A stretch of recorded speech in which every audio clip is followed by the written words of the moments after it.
تلنگانہ کے کاماریڈی ضلع میں ایک شخص سائبر کرائم کا نشانہ بنتے ہوئے 2 لاکھ سے زائد رقم سے محروم ہو گیا۔ ماچاریڈی منڈل کے چکاپور گاؤں کا رہنے والا اوبول ریڈی سائبر مجرموں کے جال میں پھنس گیا۔ تفصیلات کے مطابق چکاپور گاؤں کے رہنے والے اوبول ریڈی نے پی ایم مدرا بینک لون کے لیے درخواست داخل کی تھی۔ اس نے 15 دن قبل لون کے لیے اپنے موبائل فون میں ایک لنک پر کلک کیا تھا۔ اس لنک کو کلک کرنے پر ایک نامعلوم شخص نے اسے لون دلوانے کا وعدہ کرتے ہوئے اسے کچھ رقم آن لائن جمع کرنے کا مشورہ دیا، جس پر اوبول ریڈی نے اس کی باتوں پر یقین کیا۔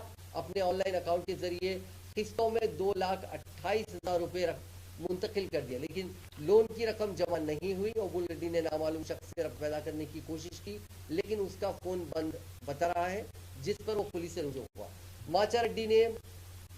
ماچاریڈی پولیس اسٹیشن میں شکایت درج کی گئی ہے۔ پولیس نے مقدمہ درج کر لیا ہے اور تفتیش کر رہی ہے۔